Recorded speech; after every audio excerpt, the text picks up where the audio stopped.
Hello, hi guys! Magandang hapon sa inyo lahat. This is Shin Channel, a faith healer, also matarder. So ngayong hapon, natatigan natin ang nagsabihin sa inyo ng ating mga gabay. This is a weekly gabay for the month of December 15 hanggang December 21 for the sign of Sagittarius. So, Sagi, welcome to my channel. Ano kayang messages, advices, and spirit guides ang ating masasagap for today's video? Kanino naman kayang energy or kaganapan sa buhay ng mga Sagittarius ang ating mahagilap? So, guys, this reading is a journey din lamang, hindi lahat makaka-resonate. Kunin lamang pa makaka-relate sa inyo and comment down below kung kaninong energy ang ating nasagap. And of course, don't forget to like and subscribe my channel and hit notification bell for more videos update. And of course, maraming salamat po sa mga walang sawang pagsuporta sa aking channel. Lalo na hindi nag-skip ng ads. Naway pagpalain po kayo ng Diyos at may kapal, siksik-liglig na gumapaw mabiyayang manubalik sa inyo. Of course, maraming salamat po. So, umpisahan na natin ang laban for the sign of Sagittarius.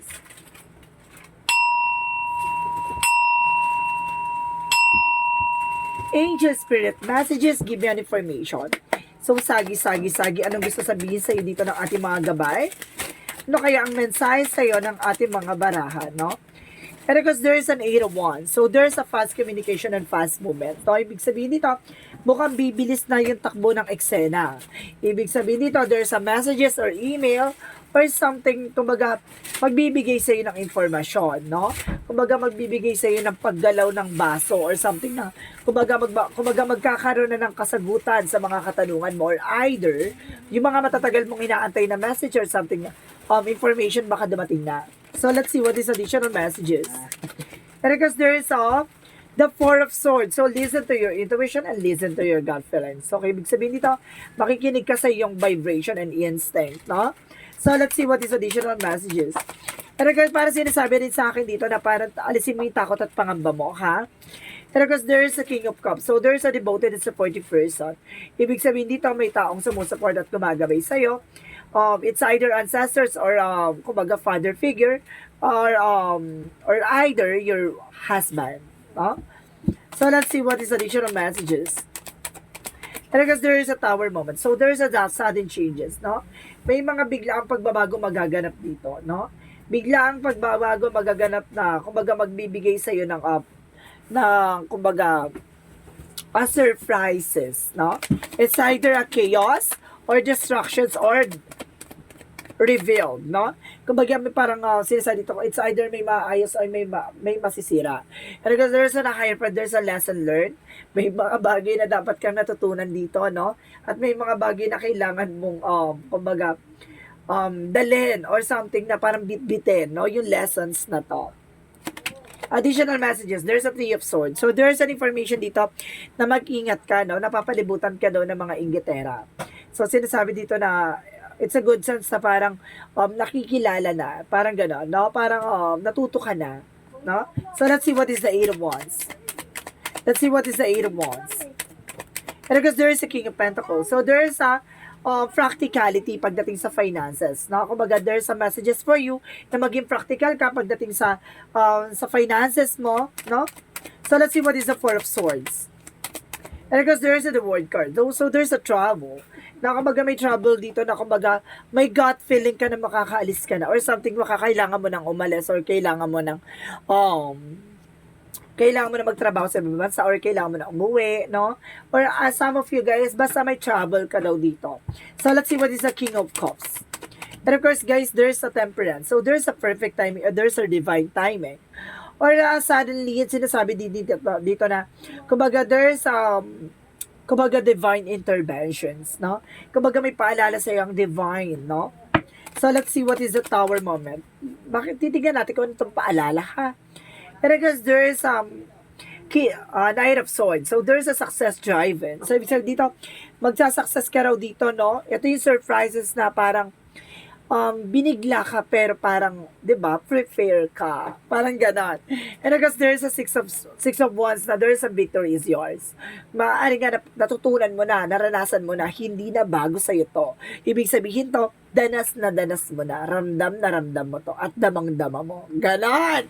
So, let's see what is the Three of Swords. And because there is a Two of Swords, so there is an indecision. Ibig sabihin dito, nagkakaroon ka ng, kumbaga, doubt or something, kumbaga, mysterious, parang vibrations, no? Kumbaga, meron ka ng, kumbaga, hinala sa madaling salita. Ganon. Kumbaga, may hinala ka na there's something wrong behind the scenes or there's something wrong behind your back. Na, kumbaga, okay, kilala ko na kung sino yung taong naiinggit sa akin. Okay, kilala ko na kung sino tong, 'di ba, nagba-backstab sa akin or something na parang nagbibigay ng excuse me, ng evil eye, something na curse, no? Kumbaga, itong tao na to, ang laki ng inggit sa akin pala nitong tao na to. Yung pala, lahat ng sinasabi ko sa kanya, minamasama niya. Or either, lahat ng sinasabi ko sa kanya, kumbaga, ginagawa niya na para at least hindi ko makuha yung bagay na yun. Parang ganon, no? Kumbaga, kaya pala, no, even, lagi ko nakukwento sa kanya yon, tapos ang nangyayari, hindi natutuloy. Hindi ko na ma-manifest yun. Ibig sabihin, itong tao na to, ang laki ng inggit sa katawan nito, nagigigil ako. Parang ganon ang nagiging, emotions mo dyan. So, let's see what is the Eight of Wands and of course the King of Pentacles. And of course, there is an Ace of Cups. So, there is a new love life coming in sa'yo. And of course, sinasabi sa'yo dito na may bagong love life, bagong pag-ibig, bagong kilig, and of course, bagong harot. So, let's see what is the Four of Swords and of course the Tower moment. So, there's a divine, no? There's a divinity dito na sinasabi dito na, kumbaga, there's kumbaga, a perfect combination with you and with your person, no? Kumbaga, sinasabi dito na, kumbaga, parehas kayo ng about sa spirituality na meron kayo, kumbaga, it's either a twin flame energy, or divine timing, or something divine, kumbaga, connections, no? Meron kayong divine connection or soul connections. So, let's see what is the King of Cups, and of course, the Temperance. So, there's the Knight of Wands. So, there's a slow and steady. Kumbaga, paalala sa'yo na have a patience, na panatiling maging kalmado. Hindi mo kailangan maging padalos-dalos sa mga desisyon mo sa buhay. Lalo-lalo na itong, kumbaga, itong tao na to is a strict person and of course, kumbaga, a mature person, na kumbaga, alam niya na yung magiging grounds niya, no? And of course, sinasabi sa'yo dito na, huwag kang maging padalos-dalos, huwag kang maging, kumbaga, sinasabi sa'yo dito na, kumbaga, maging ka, no? Kumbaga, maging ma-analyze ka sa lahat ng bagay dapat. So, let's see what is the Tower moment and of course the Knight of Swords. And of course, there's a devil energy. May taong gusto sumira sa'yo. No, may taong gusto kang pabagsakin. May mga taong gusto kang, kumbaga, mapunta sa ilalim or malugmok ka. No? Kumbaga, parang kang, gusto nito, parang kang gumagapang na parang daga. Parang gano'n. Parang sinasabi dito na, gusto ka talaga nitong kumbaga, ayaw nito na uungasan ka kasi parang gusto nito mawala sa lahat ko ano man na meron ka, parang gano'n. So, let's see what is the Hierophant and the Seven of Wands.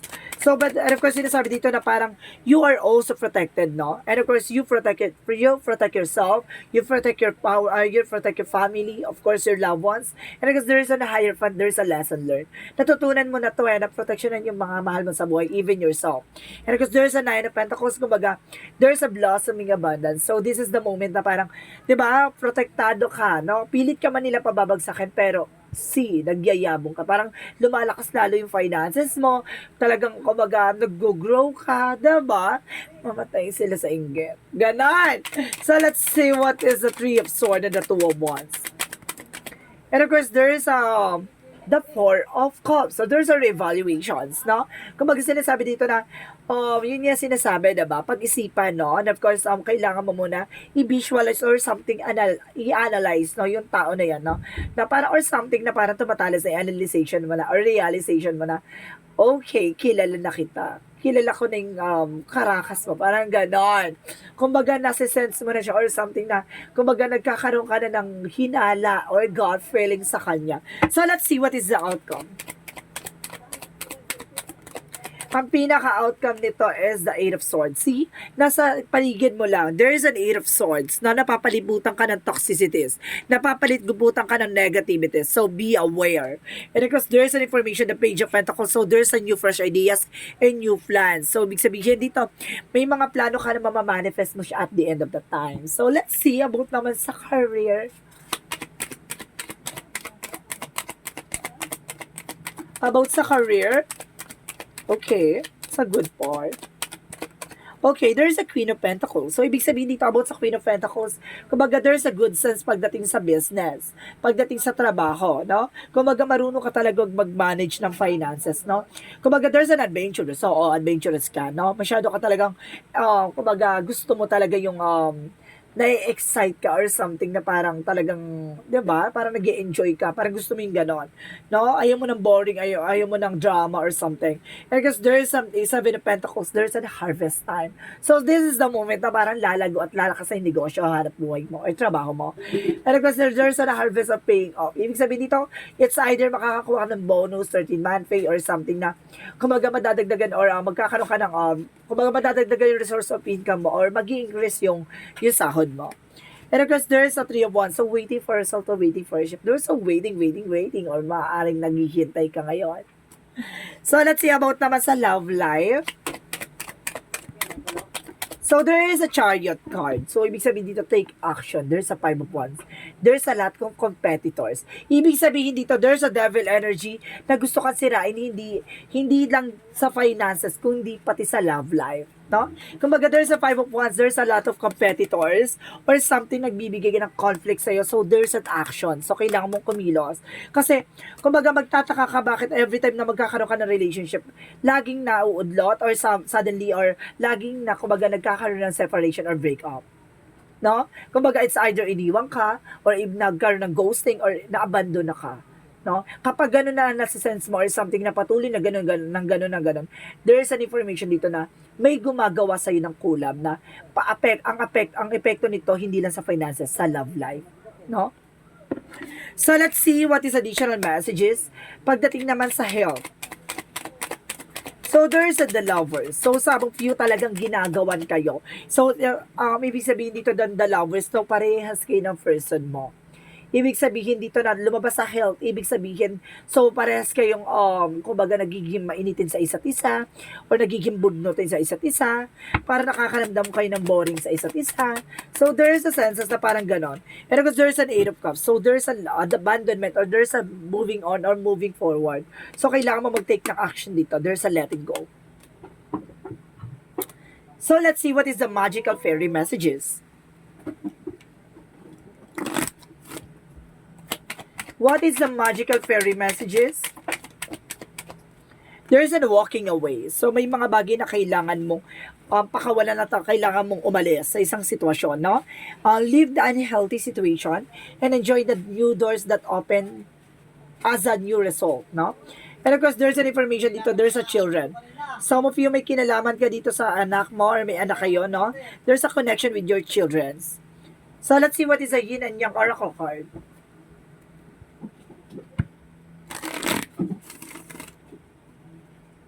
Let's see what is a yin and yang oracle card. Angel Spirit give this given information. And of course, there's a reflection. So, suddenly, kumbaga meron ditong reflection or there's a mirroring.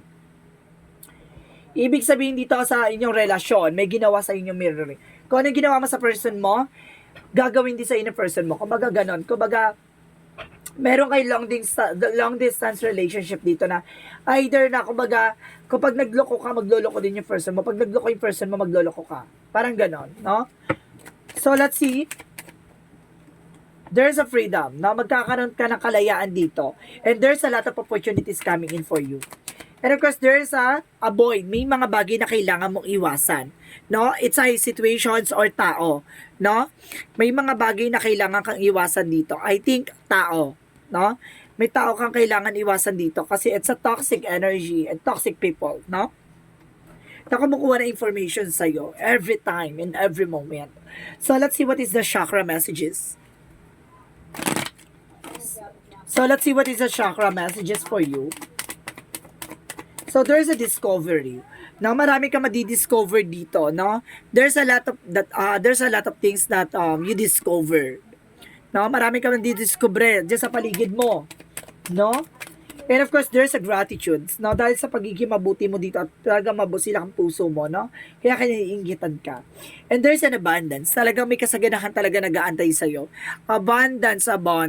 Diba? Talagang may kasaganahan na nag-aantay sa'yo. Kaya siguro naiinggit sila. Inggit, tara! Ganon. So, let's see what is Archangel Michael. Ano chika ni Archangel Michael for you?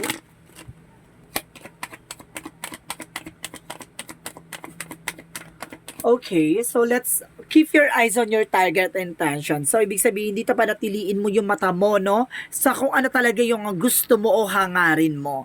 'Di ba? Kung, kumbaga, motivation or something, kumbaga, focus ka, no, sa ginagawa mo. Huwag kang magpapadistract, no? And of course, so dito, there's use your imagination and you see the answer, no? Gamitin mo daw to ng intuition and of course, ng iyong creativity. Makukuha mo lahat ng kasagutan sa lahat ng iyong katanungan. So, let's see what is the Moontology.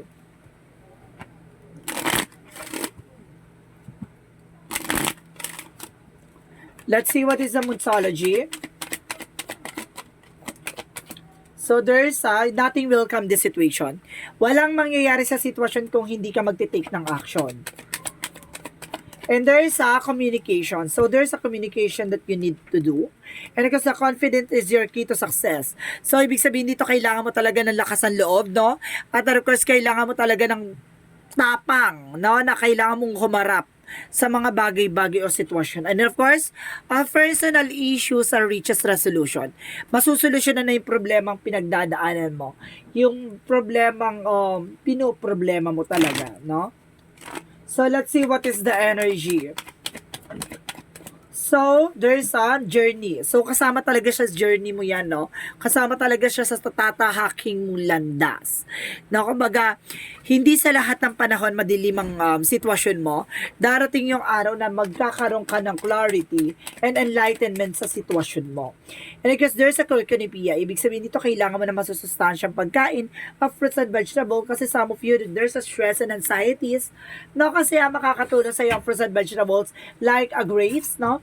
For anxieties yan, makakatulong yan. Para makatulog ka na maayos. So, let's see what is additional messages. And of course, there's I remember. Soul plan. So, there's the fated love versus the destiny life. So, there's an information talaga dito na meron nakatadhana or something na nakatakda talagang mangyari. And Star Keeper, there's a staying on your ground. So, ibig sabihin dito, panataliin mo yung sarili mo nasa nakatapak sa lupa. No, wag kang magmamataas.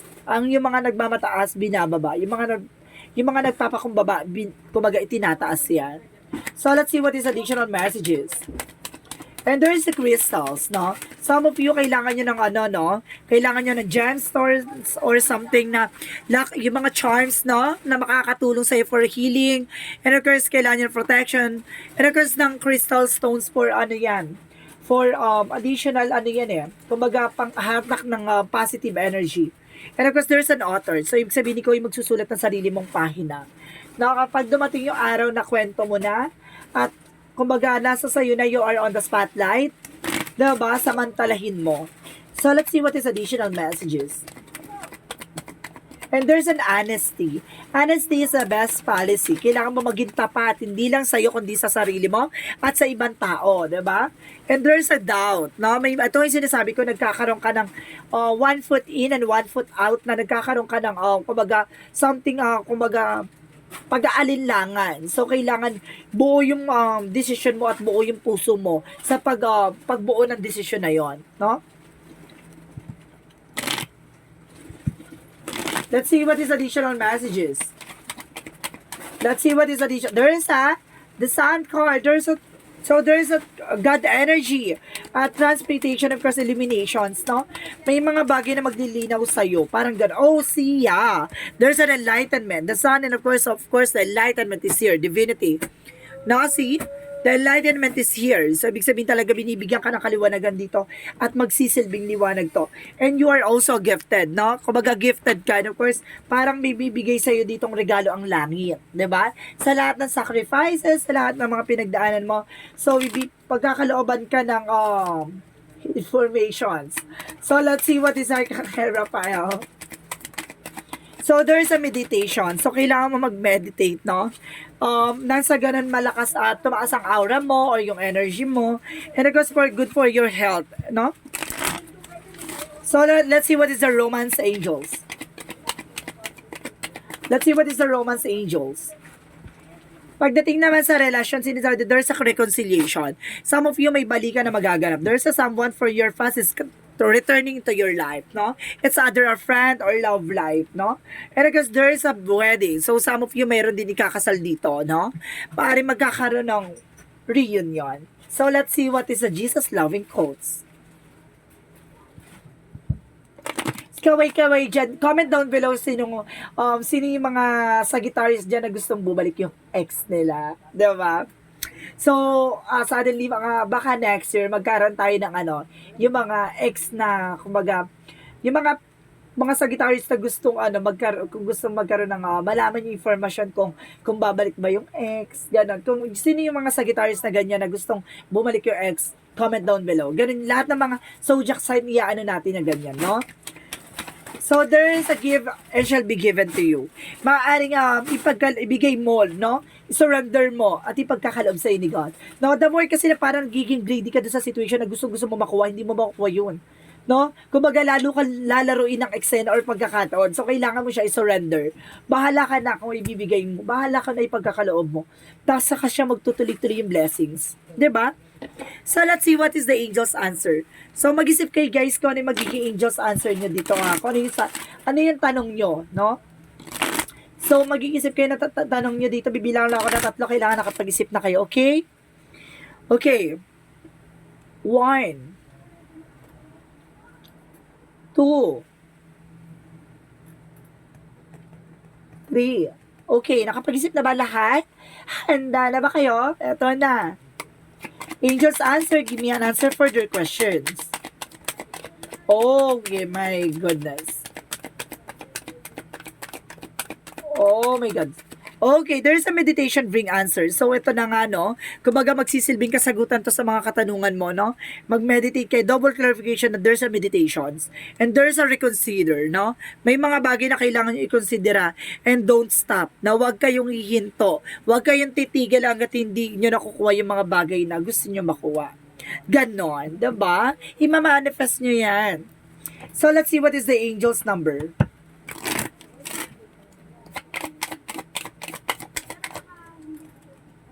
So, there is a 00. I am observant. Sinasabi dito, our angels ask for your attentions. Open your eyes, listen, and think about everything that is happening. Trust your intuition and follow their guidance. Without any delays, focus inwards through meditation and prayer. So, there's a meditation talaga, no? Para sinasabi dito na kailangan mo lang talaga magdasal. Kailangan mo lang talaga ipaubaya sa ating may kapal na, 'di ba? Na kung ano man tong bigat na nararanasan ko, ano man tong sakit at kirot at kumbaga grabing pinapadanas mo, ipagkakaloob mo na nawa sa akin ang magandang eksena, no? So let's see what is messages of life. So there is a welcoming happiness. Ibig sabihin dito, the divine love is manifesting in me, through me and around me. It attracts all that I need to benefit from in my soul. As I work to increase my inner light, I evolve into imitations of love, and today I reap and welcome the happiness and beauty of all that I have sown. So, ibig sabihin dito na parang ipinapakita na sa'yo, no, na talagang may kaligayahan sa dulo. Di ba? Kumbaga sa tag dito sa pagkain, may something spicy, 'di ba? Ganon. Or something naman, kumbaga may thrill, 'di ba? And of course, pagdating naman dun sa kumbaga sa dulo may kaliwanagan. Ganon siya, guys, no? Kumbaga wag ka mawawala ng pag-asa, kumapit ka at manindigan at magsilbing sandigan ng ating Panginoon at ang ating poong may kapal. Maraming salamat po. So this is a weekly gabay for the month of December 15 hanggang December 21. For the sign of Sagittarius. So, Sagi. Maraming salamat for your wonderful reading. So, once again, this is Chin Rodriguez from Maesagada Channel, a faith healer, also mata reader. Maraming salamat po sa mga walang sawang pagsuporta sa aking channel, lalo-lalo na hindi nag-skip ng ads. Naway pagpalain po kayo na Diyos at may kapal, siksik, liglig, nag-uumapaw ang biyayang manumbalik sa inyo. And of course, this reading isa journey namang hindi lahat makaka-resonate. Kunin lamang po ang makaka-relate sa inyo and comment down below kung kaninong energy ang ating nasagap. Maraming salamat po and see you in the next video. Bye-bye and babush!